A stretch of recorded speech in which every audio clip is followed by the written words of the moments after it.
Tantor Audio, a division of Recorded Books, presents To Love a Wolf by Paige Tyler. Narrated by Abby Craden. Prologue. Outside Samarra City, Iraq, 2009. Staff Sergeant Landry Cooper moved carefully through the rubble covering the floor of the partially demolished building, inching his way closer to the target. The maze of shattered brick and broken pieces of wood weren't the biggest reason he was moving slowly, though. That had more to do with the 100-degree temperature and the 75-pound Kevlar bomb suit he was wearing. He despised the Army's suit with a passion that few people outside the explosive ordnance disposal community could understand. It wasn't simply that it was hot and heavy. No, what he hated most about the suit was a nearly complete sensory deprivation that came with wearing it. Inside the claustrophobic helmet, surrounded by a neck gusset designed to keep your head from getting ripped off your body during an explosion, you couldn't hear much of anything. Your line of sight was distorted by the thick, curved facepiece, and your peripheral vision was non-existent. Having to make a manual approach, better known in EOD circles as the long walk, on a suspected improvised explosive device, or IED, was bad enough. Doing it when you had an armor-plated pillow wrapped around your head? That sucked. But he didn't have a choice. Local construction workers had come in this morning and found a suspected IED half buried in the dirt between two buildings. Cooper and his team had been able to use a robot to drop a small demolition charge near the device, but his disposal charge, combined with a bang from the IED, had caused part of the surrounding buildings to collapse, pissing off the locals and making it impossible to get the robot back in to clear the area. If there was one cardinal rule in EOD, it was that you never released an incident location back to the good guys without being 100% sure all hazards had been cleared. That meant doing a manual approach in the bomb suit to make sure there weren't any explosive materials or secondary devices around. Cooper wasn't too worried about walking up to the package he'd just blown in place. While the relationship between the city's Sunni population and ruling Shiite government forces would never be described as anything other than tense, lately things had been better. IED responses were way down, and they hadn't seen a secondary explosive device, typically planted to target police and other first responders, in months. Still, he played everything by the book, keeping the protected front of his suit facing the spot where the IED had been, and using the building's structure for protection as much as possible. At the same time, he kept his head on a swivel, looking for anything that seemed out of place. "I'm about 20 feet from where we blew the IED," he murmured over his suit's radio to his team members waiting in the safe area 300 yards away, and then he remembered he was wasting his breath. The damn radio had stopped working about a month ago, and a replacement wasn't due for weeks. He was on his own. Sweat trickled down his nose as he stepped over a low wall and moved toward the crater where the IED had been. He automatically lifted a hand to wipe the sweat from his face and thumped against the plastic facepiece. "Shit, I hate this suit," he muttered, forced to make do with wiggling his nose. He reached the edge of the shallow crater and looked down. 2 feet deep and 6 across, it looked like a big soup bowl. There were some rusty nails the bomb maker had added for fun, but the IED itself was long gone. Even better, his demo shot hadn't exposed another one buried underneath. Cooper pulled a sharpened fiberglass rod out of his pocket, then jumped into the crater.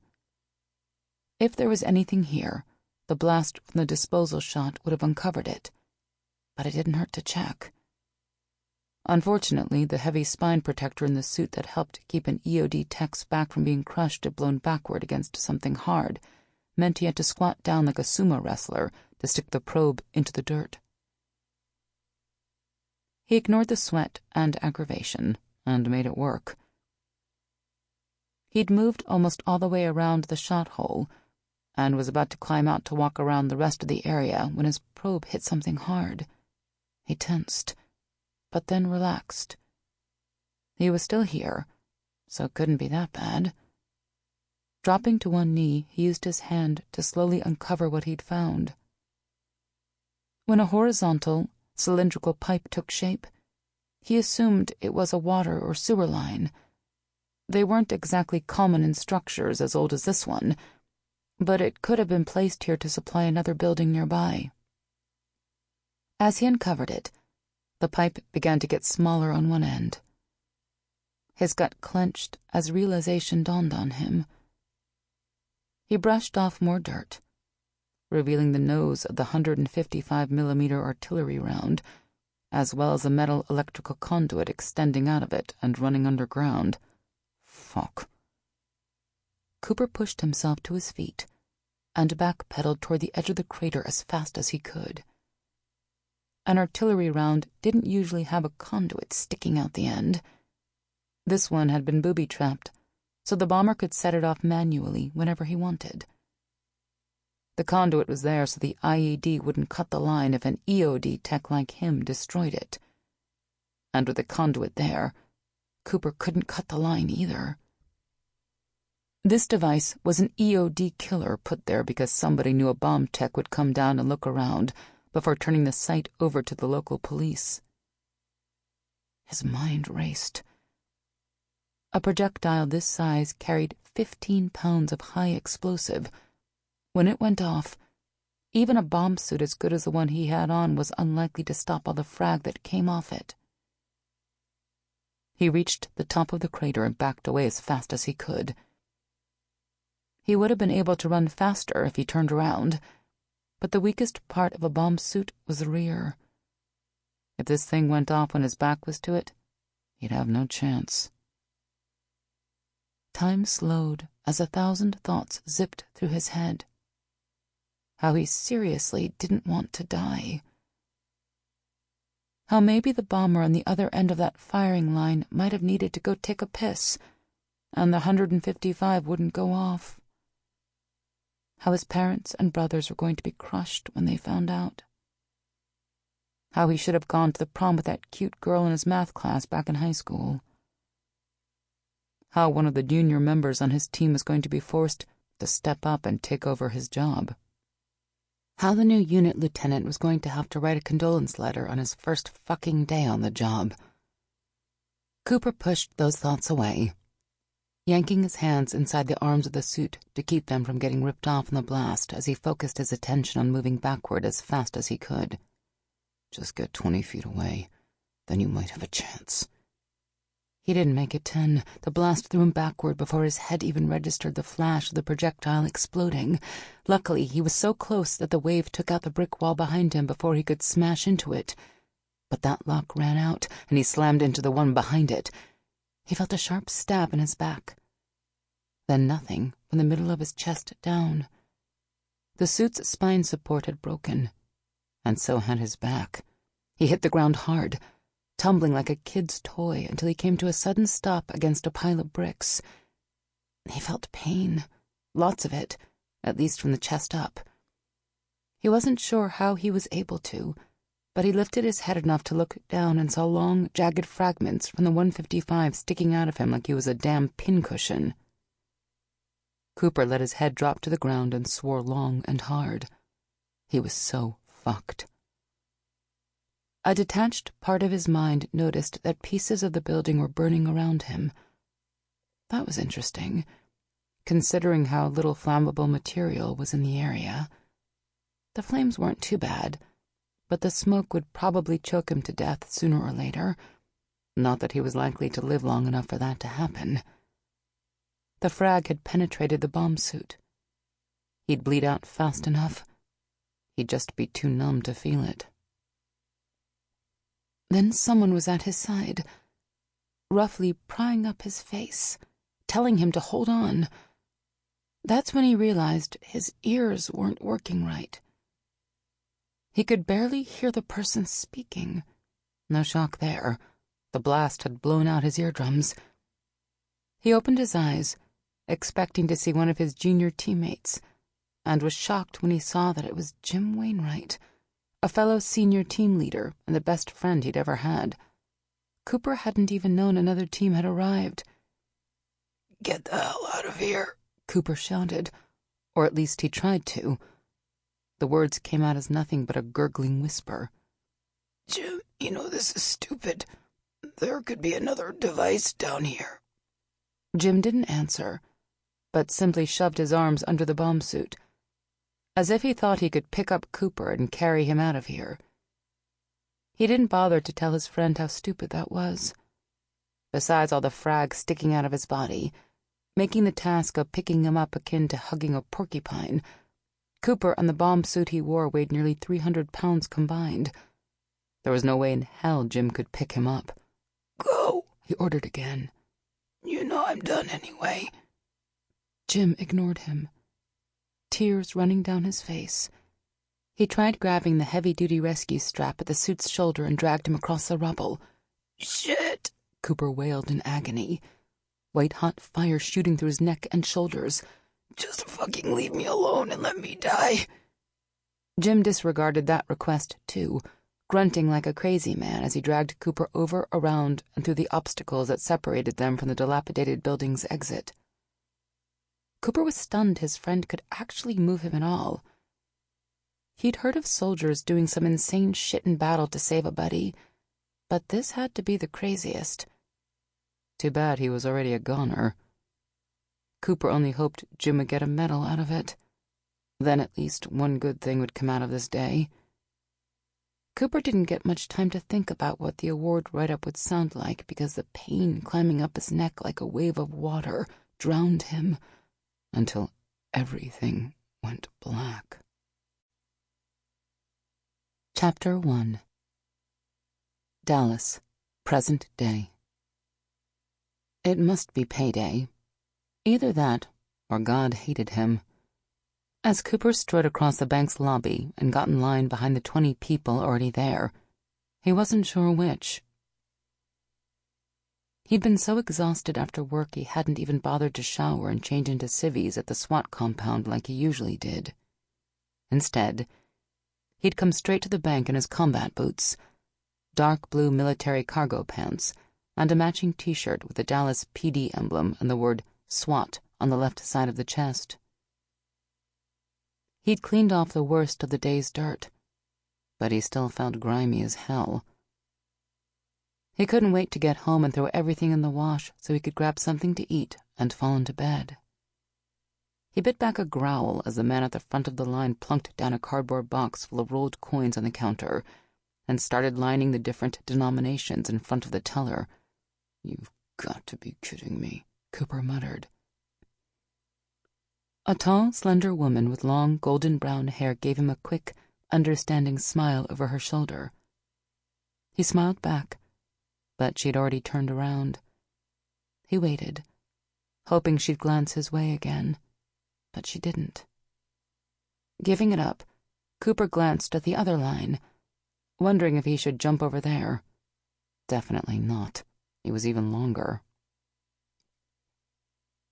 He hated going to the bank, but his SWAT teammate, Jaden Brooks, had finally paid off the bet they'd made months ago about whether his squad leader and the newest member of the team would end up a couple. Instead of giving Cooper the $100 in cash like a normal person, Brooks had given him a frigging check. At least he hadn't paid Cooper in pennies, or he would have been the one lining up rolls of change for the teller to count. But it wasn't Cooper's fault that he was more observant than most of the other werewolves in the pack. Brooks had suggested this stupid bet. Cooper had simply agreed to it. When Officer Khaki Blake had walked into the training room for the first time, every pair of eyes in the room immediately locked on her, except for Cooper's. Oh, he'd noticed she was attractive. Make no mistake about that. But he'd been more interested in seeing how the rest of the SWAT team reacted to the first female alpha any of them had ever seen. While most of the guys had checked her out with open curiosity, none of their hearts had pounded as hard as his squad leader's, Corporal Xander Riggs. Cooper had immediately pegged Khaki as the one for Xander, and vice versa. Other members of the SWAT team were still on the fence about whether they believed in the one, the mythical one-in-a-billion soulmate supposedly out there for every werewolf. But the way Cooper saw it, denying the truth was stupid. In the past 10 months, 3 of the pack's members had stumbled across their mates in the most bizarre and unbelievable ways. A werewolf would have to be an idiot not to see the women the guys had fallen in love with were their soulmates. It was obvious the moment you saw them together. But just because Cooper accepted the concept of a werewolf soulmate didn't mean he automatically bought into the idea there were women in the world for him and the remaining 13 single members of the pack. Cooper wasn't jaded when it came to love, but he wasn't naive either.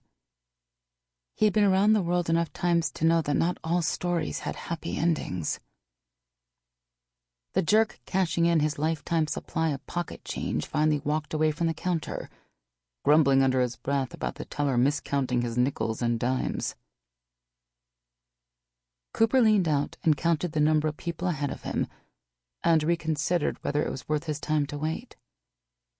Maybe he'd deposit the check on the way to work tomorrow, but that would mean getting up at least an hour earlier. He groaned at the thought. No way in hell was he getting up at 4:30. Not after the day he'd had. He and Brooks, along with their teammates, Carter Nelson, Remy Boudreau, and Alex Trevino, had been working with explosive investigative teams from the ATF and FBI since before the sun had come up. Some nutjob had planted an IED in one of the parking garages of the Grand Prairie industrial area last night and killed a young Dallas PD officer moonlighting as a security guard. None of the investigators believed Officer Pete Swanson had been the target. He'd just been unlucky enough to be doing a security sweep of the garage when the bomb had gone off. Instead, the feds thought the real target had been someone who worked for a company based out of the industrial complex. There were several defense firms that used the garage, as well as a biomedical research company and a consulting group that specialized in job outsourcing solutions. In other words, lots of people someone might want to blow up. Then again, it was also possible the bomber had picked that particular location purely by chance, with no specific target in mind. Now that was a thought to keep any cop up at night. But Cooper and the SWAT team hadn't been invited to the party to catch the guy. They'd been brought in to help with the long, painful process of combing the crime scene for every shred of evidence they could find to help the FBI track down the bomber. They'd spent the entire day on their hands and knees searching the parking garage and surrounding area, as well as nearby rooftops, storm drains, and trees for pieces of the device. The FBI agent in charge was a friend of Cooper's and promised to call once they got all the pieces laid out so he could help put the IED back together. The SWAT team and the Dallas FBI field office weren't on the best of terms these days, and the feds would have a cow if they knew he was involved in the forensic part of the case. Between Xander and Khaki apprehending bank robbers the FBI had been chasing, and his teammate Eric Becker unofficially going undercover to save the woman he loved and taking down a group of Albanian mobsters, the feds weren't too happy with them. But what the FBI didn't know wouldn't hurt them. The 2 people ahead of Cooper got fed up with waiting and walked away. He quickly stepped forward to fill in the gap and found himself behind the attractive woman who'd flashed him a smile earlier. He couldn't help noticing that she looked exceptionally good in a pair of jeans, or that her long, silky hair had the most intriguing gold highlights when the sun coming through the window caught them just right. She smelled so delicious, he had to fight the urge to bend his neck and bury his nose against her skin. Damn. He must be more tired than he thought. If he wasn't careful, he'd be humping her leg next. He opened his mouth to say something charming, but all that came out was a yawn big enough to make his jaw crack. The woman in front of him must have heard it too, because she turned around. "And I thought I'd been waiting in line a long time," she said, giving him a smile so breathtaking it damn near made his heart stop. "You look like you're ready to fall asleep on your feet." Cooper knew he should reply, but he was so mesmerized by her perfect skin, clear green eyes, and soft lips that he couldn't do anything but stare. He felt like a teenager in high school again. Yeah. Long day," he finally managed. What the hell was wrong with him? He'd never had a problem talking to a beautiful woman before, but in his defense, he'd never been in the presence of one this gorgeous. He gave himself a mental shake. "Get your head in the game before she thinks you're a loser and turns around again." "Catching bad guys, huh?" she asked. "Something like that." He gave her his best charming smile. "Luckily, I'm off duty for the night." She laughed, and the sound was so beautiful it almost brought him to his knees. Crap. He actually felt a little lightheaded. He chalked it up to being out in the hot Texas sun all day. That could be hard on anyone, even a werewolf. She tilted her head to the side, regarding him with an amused look. "Is that your way of saying you're free for dinner?" Could she read his mind? "Depends. Would you say yes if I asked you out?" Her lips curved. "I might, although most guys tell me their names before asking me out on a date." Cooper chuckled. He'd been attracted to her from the moment he saw her, but after talking to her, he was even more mesmerized.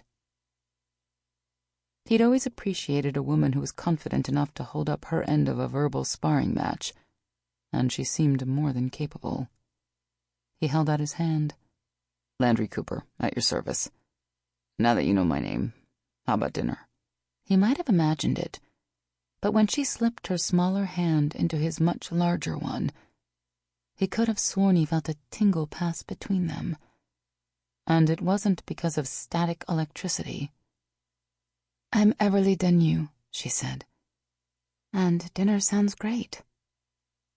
Everly. Even her name was beautiful. Cooper opened his mouth to ask Everly if she wanted to grab something that night. The hell with going home and falling into bed. When voices nearby caught his attention, thanks to his keen werewolf hearing, he picked up every word. "Are we still robbing the place with a cop here?"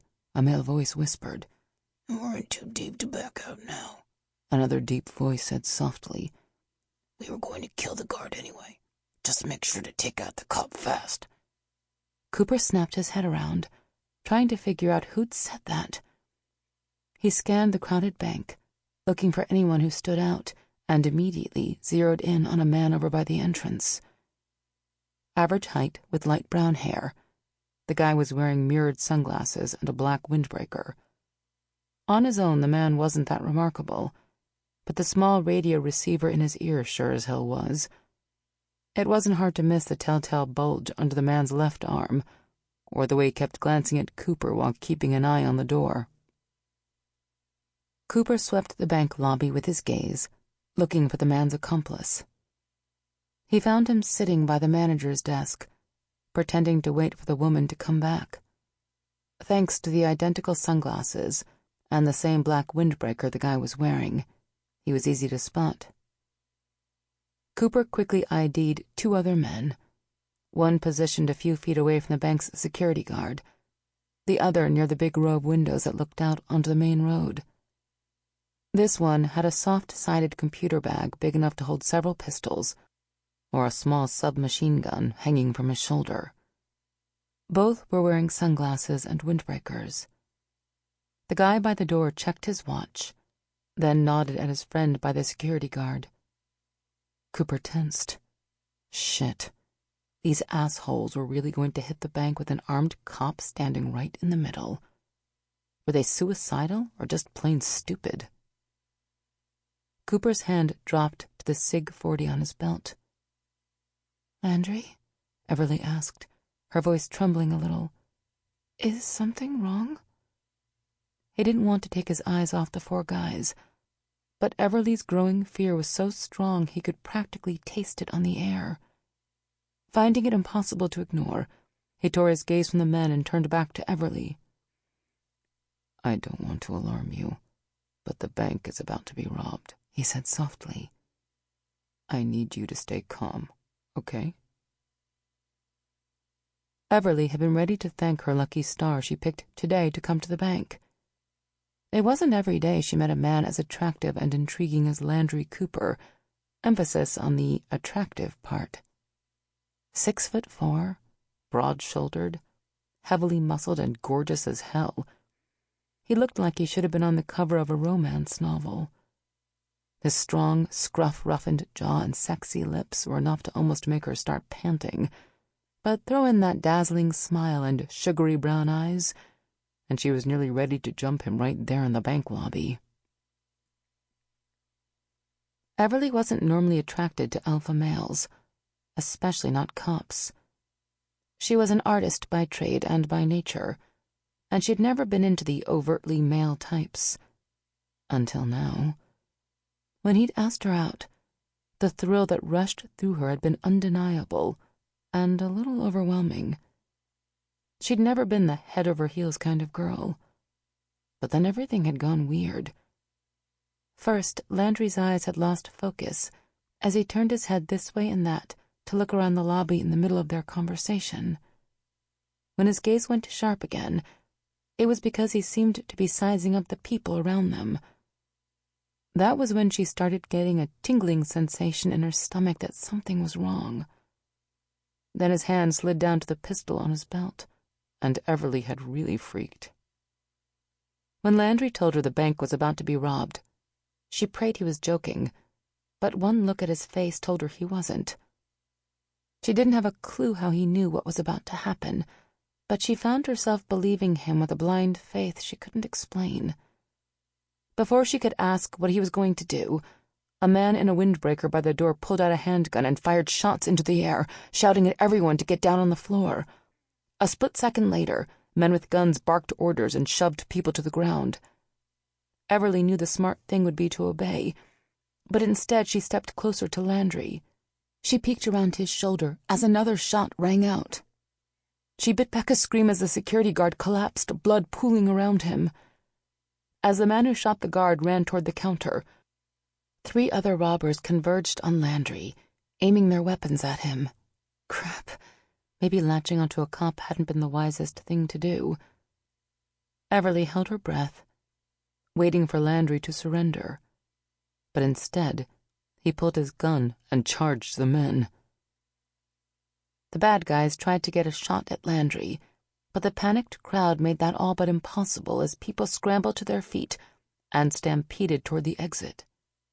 Everly froze, torn between running for the door like everyone else and staying to make sure Landry was okay.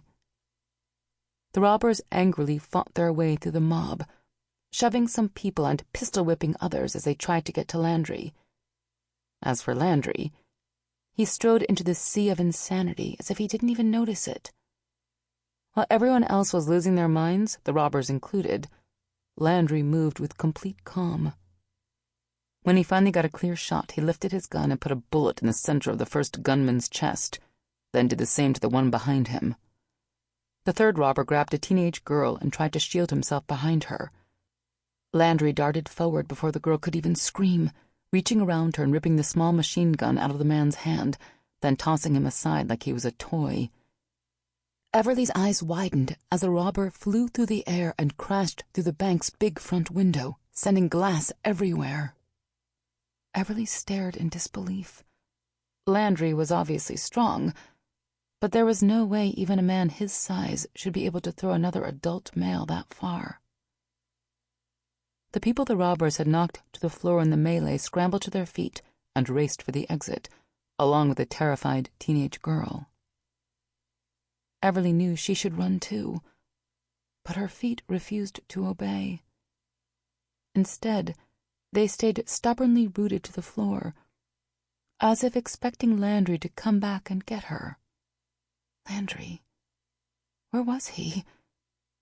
She looked around wildly. Sample complete. Ready to continue?